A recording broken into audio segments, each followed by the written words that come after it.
Okay. So let's talk a little bit about the book. I wrote the foreword. Obviously, I'm a human media geek, and so in the book is a little bit about human media and connecting with people face to face. But what wisdom is in there if people are looking either to just get started with social media? Is this the beginner, an advanced, or intermediate book, would you say? I'd say that if you were a beginner, that you could get a ton of information out of this. It wouldn't be completely over your head. It's written in a very conversational tone, and there's a lot of real-world examples in there. Oh, and thank you so much, by the way, for writing the foreword. My pleasure. Any opportunity we have to let people know about human media hangouts and connecting with people face to face, always take that. So it was our pleasure to share. You asked about intermediate or advanced, more knowledgeable users. I put everything I could in the way of my knowledge into this book. I didn't hold back anything. One of the reasons I called it Insightful Knowledge, because I really do have the expertise that goes back a long time and a lot of information to share to help people.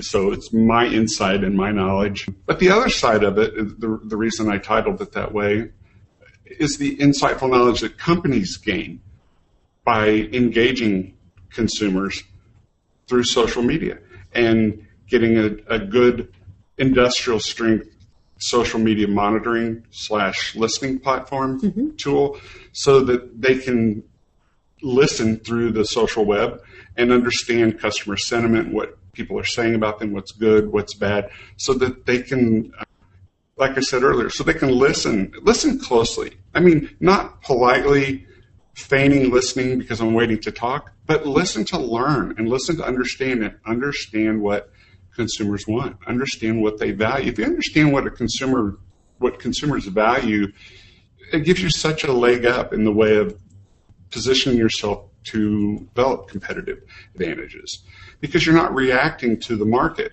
If you're in tune with people and in tune with the market and really talking to them and really in dialogues, genuine, meaningful dialogues where you're getting information back from them, like what would you like to see in the product? What do you think is cool? What do you hate? What do you love?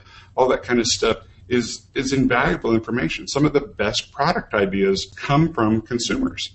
And if you disregard your ego and stop thinking as an organization, we know exactly what everyone wants, and truly listen to learn and understand, you're really serving yourself well and serving the market well and able to tailor your product and service offerings so that they're embraced and adopted readily rather than going, wow, we spent several millions in R&D and it's sitting on the shelves. Yeah.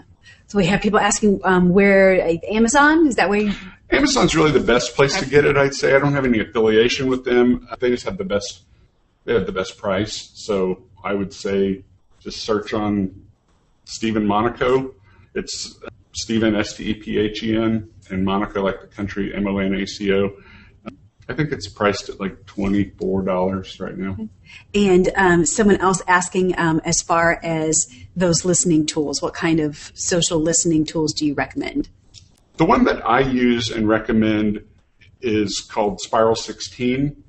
It's when I say industrial strength, it is that. It won best class at the Pivot Convention in New York City. It is amazing the amount of data that you can get in a very short period of time. And by a short period of time, I mean, like as soon as you flip the switch, you put the keywords in, you'll start seeing data.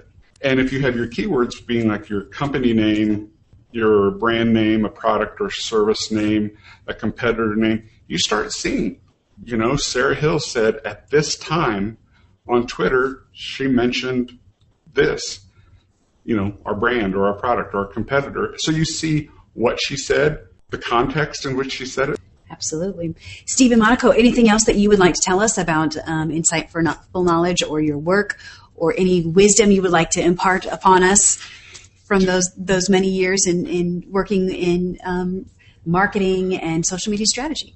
I just have to go back and reiterate that you need to start with the strategy. You need to tie your strategy and your social media initiatives to your business objectives. That's where you start. Don't start with tactics. That's a huge mistake. And if you don't have a strategy, you need to develop one. And I mean, if you don't have a strategy to social, you just need a strategy for your company. And I'm happy to help any of you that need help. You can contact me through my website, stephenmonaco.com, or on any of the social networks. But yeah, strategy first, tactics come later. All right, Stephen Monaco, thank you so very much. I'm Sarah Hill for the Veterans United Network.